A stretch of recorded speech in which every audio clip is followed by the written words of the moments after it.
O Pequeno Príncipe é aquele livro que toda vez que a gente lê, ele nos toca de maneira diferente, porque ele fala sobre a vida, sobre como nós enxergamos as coisas e as pessoas. Em um mundo hoje que a gente busca fazer tantas coisas, achando que somos pessoas produtivas, nós precisamos tomar cuidado para não perder aquilo que é essencial. Precisamos voltar a refletir sobre a vida, sobre aquilo que nos acontece, contemplar a natureza, não só reproduzir tarefas o tempo inteiro, sem pensar e sem refletir sobre a vida. O Pequeno Príncipe diz que um dia ele se encontrou com um homem que nunca tinha cheirado uma flor, nunca tinha olhado uma estrela, nunca tinha amado ninguém, nunca tinha feito nada além de trabalhar. E quantas vezes nós somos assim também? É interessante que o narrador sempre colocava assim, que todas as informações foram colhidas ao acaso das reflexões. Ou seja, é somente no momento que a gente para refletir, que nós conseguimos olhar para a nossa vida e ver de fato aquilo que realmente importa, aquilo que realmente nos acontece. E esse livro é este convite à reflexão, a olhar para a nossa vida, para dentro de nós e observar o que nós temos feito. E a primeira coisa que ele nos convida a refletir é justamente isso. Deixar um pouco essa soberba de lado de dizer que a gente se ocupa de coisas sérias, colocando trabalhos, afazeres em primeiro lugar, colocando as coisas em primeiro lugar. E aí é interessante que ele diz assim, que hoje as pessoas não querem mais saber do que você gosta, dos seus sonhos, mas elas querem saber o que você tem, o que você possui, quanto que você pesa, quanto que você ganha. E é justamente isso, né? Muitas vezes a gente olha para as pessoas e procura somente o status, somente aquilo que ela tem para dar, mas não olha para dentro, para o essencial, para aquilo que de fato a torna humana. Outro detalhe muito importante também é quando ele vem falar dos baobás, que nós precisamos cortar pela raiz aquilo que há de mal em nós. Porque se nós alimentarmos, se nós deixarmos crescer aquilo que é mal, nós podemos destruir até mesmo aquilo que há de bom dentro da gente. E isso é o que a gente mais vê hoje em dia, as pessoas serem dominadas pelo ódio, pela raiva, pela mágoa, pelo rancor, porque no momento certo, no momento que deveriam, elas não cortaram o mal. Porque nós sabemos, né? Todos nós temos algo de ruim dentro de nós, mas nós precisamos cortar, nós precisamos lapidar, nós precisamos cuidar e olhar para dentro. Então por isso que é necessário a gente cortar no momento certo, na hora certa, para que nós possamos não ser dominados por isso. O Pequeno Príncipe visita vários planetas e em cada um deles ele nos traz uma reflexão. O primeiro planeta que ele visita é de um rei e ele traz uma frase muito interessante que diz assim: é mais difícil julgar a si mesmo do que os outros. Se consegues fazer um bom julgamento de ti, é porque és um bom sábio. E como isso é verdade? Muitas vezes nós olhamos tanto para as pessoas, julgamos tanto as atitudes das pessoas, e nos esquecemos de olhar para dentro. Ou talvez não é nem porque a gente se esquece, é porque a gente sabe da podridão que existe dentro de nós. Então nós precisamos olhar em primeiro lugar para dentro de nós, ver as nossas atitudes, ver aquilo que nós temos feito, ver aquilo que nós sentimos, aquilo que nós desejamos para o outro, para que assim nós possamos mudar. O rei achava que todos eram seus súditos, que ele poderia ordenar todas as coisas, mas na verdade ele estava escondendo, que ele não conseguia ordenar nem a sua própria vida. E quantas vezes nós somos assim? Nós procuramos fazer tantas e tantas coisas para tentar esconder algo que há dentro de nós. O segundo planeta que ele visita é de um vaidoso. E o vaidoso ele só escuta os elogios, só escuta aquilo que as pessoas têm de bom para lhes falar. E acha que todo mundo é o seu admirador. Quantas vezes nós somos assim também? Nós queremos os elogios, nós queremos ser reconhecidos, nós queremos que as nossas atitudes sejam recompensadas de alguma maneira, mas muitas vezes não estamos preparados para ouvir aquilo que as pessoas têm para acrescentar na nossa vida, as críticas que vão nos fortalecer, que vão nos tornar pessoas melhores. O terceiro planeta que ele visita é de um bêbado, que bebia para esconder a vergonha de ser um bêbado. Isso é tão sem sentido, porque ele poderia muito bem mudar e sair daquela vida e ser uma pessoa melhor, mas ele prefere ficar ali, estacionado na bebida, para tentar esconder algo. E muitas vezes nós somos assim também, preferimos ficar estacionados ali, no mesmo lugar, achando que não tem saída, achando que não tem mudanças, Mas nós precisamos entender que na nossa vida há sempre a possibilidade de mudar. Há sempre novas pessoas, novos lugares, novas oportunidades, novos caminhos.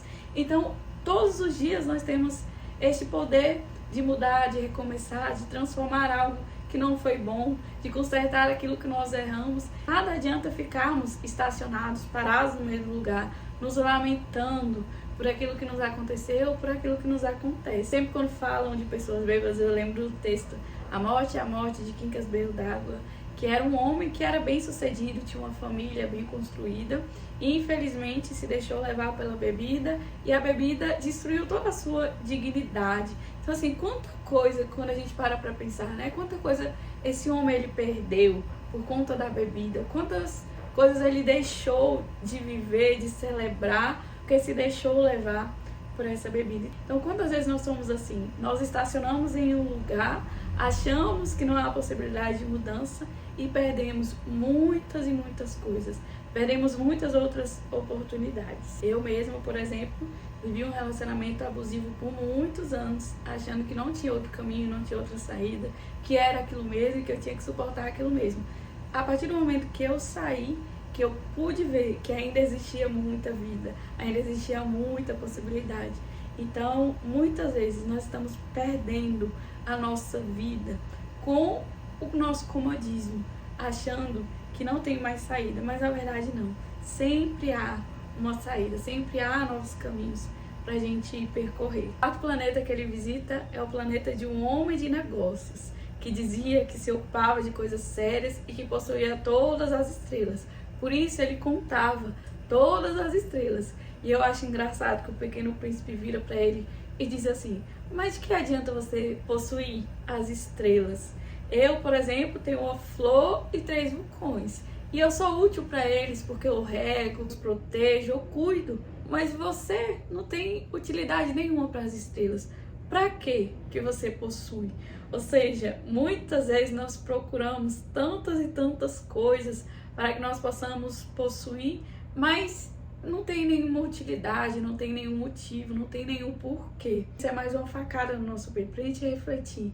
Qual utilidade eu tenho dado às pessoas, às coisas, aquilo que eu tenho feito? O quinto planeta que ele visita é de um acendedor de lampiões. Aquela pessoa que sempre segue o regulamento, as regras, que não questiona, tá ali só para cumprir aquilo que foi mandado. E é interessante que o Pequeno Príncipe olha para aquilo ali e não entende muito bem, né? Que ele poderia fazer de outro jeito, de outra maneira, mas ele prefere seguir as regras. Mas algo que ficou marcado ali nessa visita é que ele compreendeu que ele, de todos os planetas que ele havia visitado antes, era o único que não estava pensando somente em si mesmo. Ele estava ali cumprindo o regulamento, porque foi aquilo que tinha pedido a ele.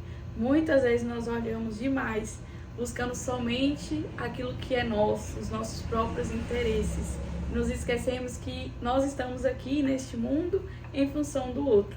Nada nós seríamos sem o outro. Então a nossa vida se resume a isso, a também estar com o outro, a fazer o outro bem. O sexto planeta que ele visita é de um geógrafo, que era o homem que escrevia sobre a natureza, sobre as coisas, a partir daquilo que as outras pessoas contavam para ele. Mas ele mesmo nunca tinha vivido e nunca tinha experimentado nada daquilo que ele escrevia. Esses dias eu fui conhecer a Chapada e assim, foi uma experiência tão incrível que eu olhava para aquilo e dizia assim: como é bom eu estar aqui, sentir o cheiro, ouvir o som, viver essa experiência de contemplar a natureza com os meus próprios olhos mesmo, não somente ali pelas fotos, pelos vídeos, não, mas estar ali, estar presente, contemplando as coisas é totalmente diferente de quando a gente só escuta falar ou só lê ali. Quando a gente vive a experiência, nós nos renovamos também. A vida está aí para isso, para a gente experimentar, para a gente poder vivenciar esses momentos que nos renovam também. Então é mais um convite a sair do nosso lugar, para conhecer, para experimentar, para viver a experiência, se deixar ser transformado por ela. No fim, o sétimo planeta que ele visita é a Terra. E é interessante que ele vai dizer que na Terra habitava todas as pessoas que ele tinha encontrado antes nos outros planetas, só que agora com a quantidade maior. E é interessante que ele diz assim que essas pessoas se julgavam pessoas importantes, se julgavam ocupar um espaço muito grande, talvez possuir grandes cargos, mas aquilo que de fato é importante, ele foi conhecer somente quando se encontrou com a raposa. O Pequeno Príncipe, ele visita todos esses planetas em busca de um amigo, de uma pessoa interessante, mas infelizmente ele se decepcionou ao ver a realidade de cada um. Mas quando ele se encontra com a raposa, logo ele quer se aproximar. Aí a raposa vira para ele e diz assim: mas calma aí, não é assim. Você precisa me cativar primeiro para que possa ter a minha amizade. E aí o Pequeno Príncipe não entendeu, mas o que significa isso? O que significa cativar? E ela respondeu que cativar é uma palavra que já estava mesmo esquecida, mas que significava criar laços. E como isso é verdade? Como nós temos deixado de criar laços com as pessoas? Nós não damos tempo mais para as pessoas nos cativar e nem nós também cativamos as outras pessoas. E por isso que as relações se perdem tão facilmente, porque nós deixamos as pessoas entrarem na nossa vida e saírem de uma maneira muito fácil. E a raposa vai dizer que a gente só conhece bem aquilo que a gente cativa. E eu vou ler um trecho para vocês que é bem melhor ouvir do próprio autor, essas palavras tão bonitas, que diz assim: tu não és para mim senão um garoto inteiramente igual a 100.000 outros garotos, e eu não tenho necessidade de ti. E tu também não tens necessidade de mim. Não passo a teus olhos de uma raposa igual a 100.000 outras raposas. Mas se tu me cativas, nós teremos necessidade um do outro. Serás para mim único no mundo, e eu serei para ti única no mundo. É tão bonito isso. E de fato nós somos assim. Somos pessoas como qualquer outra pessoa. É claro que cada um tem a sua personalidade, o seu jeito de ser, mas todos nós somos seres humanos, com os defeitos, com as qualidades. Mas o que nos faz permanecer na vida do outro é de fato esse laço que nós construímos e cultivamos. E é tão bonito que a raposa diz assim, que a partir do momento que ele chegasse, ela iria reconhecer o barulho dele, que seria um barulho diferente de todas as outras pessoas. E isso é tão legal, porque eu tenho uma sobrinha de 2 anos, quando meu pai ou o pai dela chega aqui em casa, ela já sabe de longe que é ele. Então nós reconhecemos de longe as pessoas que nós amamos quando elas estão chegando. Até mesmo o trigo, que antes ela considerava inútil, para ela agora teria um novo significado, porque aquele trigo que balançava ali, que ela via todos os dias, iria lembrar dos cabelos do Pequeno Príncipe, porque se parecia com os cabelos dourados que o Pequeno Príncipe tinha. Então, aí tá uma coisa interessante, porque o nosso olhar para as coisas que as tornam sagradas, a maneira com que nós olhamos as coisas e damos novos significados, que vai mudar tudo aquilo que existe dentro de nós. E pouco a pouco a raposa foi mostrando que para criar esse laço de amizade era necessário que dedicasse um tempo a eles. E não é qualquer tempo, não é qualquer hora, mas uma hora determinada para que eles pudessem se encontrar. E é tão bonito uma frase que sempre se repete por aí, né? Se tu vens às 4 da tarde, desde as 3 eu começo a ser feliz. Que é o momento que a gente prepara o nosso coração para a chegada da pessoa que nós amamos e queremos por perto. E a raposa disse que se ele não falasse, ela não saberia a hora de preparar o coração. Então o encontro ele não seria tão especial. Outra coisa também que ela estabelece são os ritos, um dia específico, por exemplo, para celebrar alguma coisa, para fazer alguma coisa. Porque quando a gente especifica um dia, por exemplo, um dia sábado, fazer um almoço especial diferente dos outros dias, isso torna um dia especial, que é diferente de todos os outros dias. Por exemplo, o católico, por exemplo, tem o domingo como a Santa Missa, que muda toda a trajetória do dia, torna o dia diferente, torna o dia mais especial. Então é necessário criar esse laço, gastar tempo com as pessoas, para que de fato nós possamos conhecer bem quem está do nosso lado. Hoje nós queremos tudo pronto, tudo na nossa hora, e nos esquecemos que nós precisamos olhar para as coisas e para as pessoas com esse olhar de cuidar das coisas. Elas só são coisas, objetos, só são objetos. As pessoas pode ser qualquer pessoa no mundo, mas quando nós olhamos ela de maneira diferente, ela se torna mais especial. E foi nesse tempo com a raposa que ele percebeu o quanto a sua rosa era importante. O pequeno príncipe vivia em um pequeno planeta que só tinha uma rosa e 3 vulcões. Mas ele cuidava, zelava, protegia a sua rosa todos os dias para que nada de mal acontecesse a ela. Ele saiu, conheceu outros planetas, outros lugares. Quando chegou à Terra, viu que existiam milhares de rosas parecidas com a dele.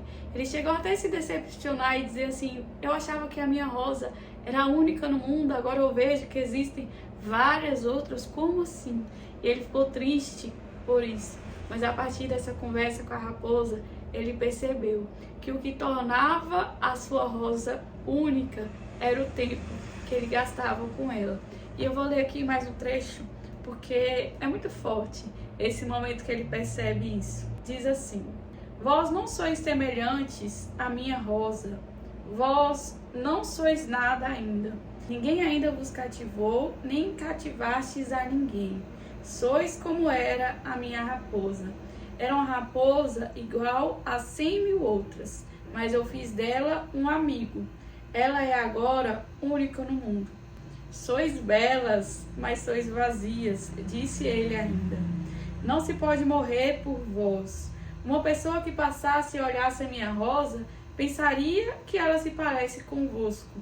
Porém, ela sozinha é mais importante que vós todas, pois foi ela que eu reguei. Foi ela que pus sob a redoma, foi ela que abriguei com paravento. Foi nela que eu matei as larvas, exceto 2 ou 3 por causa das borboletas. Foi ela que eu escutei queixar-se ou gabar-se, ou mesmo calar-se algumas vezes, porque ela é a minha rosa. Muito forte esse trecho, porque é exatamente isso. É o tempo que nós gastamos nos dedicando, regando aquilo que nós temos, que vai tornar único e especial. Para mim, toda essa história do Pequeno Príncipe vai se relacionar muito com a família. Porque nós, quando nós somos crianças, por exemplo, nós imaginamos ali que a nossa casa é a única no mundo, que a nossa família é a única no mundo. Quando a gente sai, conhece novos lugares, novas pessoas, nós vamos perceber muitas semelhanças entre as famílias, nós vamos perceber que existem muitas outras famílias que são iguais à nossa. Mas aquilo que torna diferente cada uma das famílias, cada um dos lugares, é de fato esse tempo que nós gastamos e nos dedicamos. São os ritos que nós fazemos de diferente que faz a nossa família ser única, ser especial.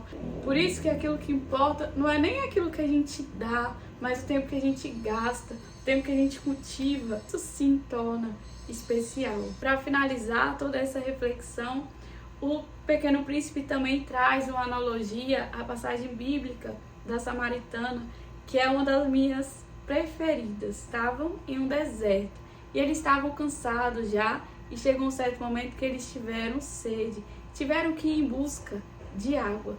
No meio do caminho, o Pequeno Príncipe sentiu sono, cansaço, e aí o homem que estava com ele teve que carregá-lo até encontrar o poço. Quando chegou no poço, o Pequeno Príncipe olhou ali e disse: tenho sede dessa água. Ou seja, não é qualquer água, era aquela água em específico. E aí ele pediu: dá-me de beber, assim como também disse Jesus à samaritana: dá-me de beber desta água. E aí logo após esse episódio, ele bebe esta água e o narrador diz assim: essa água era muito mais que alimento. Nascera da caminhada sobre as estrelas, do canto da roldana, do esforço do meu braço. Era boa para o coração, como um presente. Quando eu era pequeno, as luzes da árvore de Natal, a música da missa de meia-noite e a doçura dos risos refletiam todo o esplendor dos presentes de Natal que eu recebia. Os homens do teu planeta, disse o Pequeno Príncipe, cultivam 5.000 rosas no mesmo jardim e não encontram o que procuram. E, no entanto, o que eles buscam poderia ser achado numa só rosa ou num pouquinho de água. Assim, eu finalizo essa reflexão. Aquela água se tornou tão importante para o Pequeno Príncipe, porque ela veio do esforço que aquele homem teve de carregar ele pelo caminho, mesmo cansado, de rodar ali para que a água pudesse subir. Então, precisou do esforço do braço, é o cuidado, é a dedicação que nós temos com o outro que vai mudar todo o rumo da nossa história. Então, que nós possamos cada vez mais olhar para as pessoas, cuidar delas, parar de buscar nas coisas inúteis, muitas vezes, da vida, algo que nós podemos encontrar de maneira tão simples. Então, no cuidado diário, os pequenos esforços que nós fazemos, que a nossa vida, ela ganha sentido.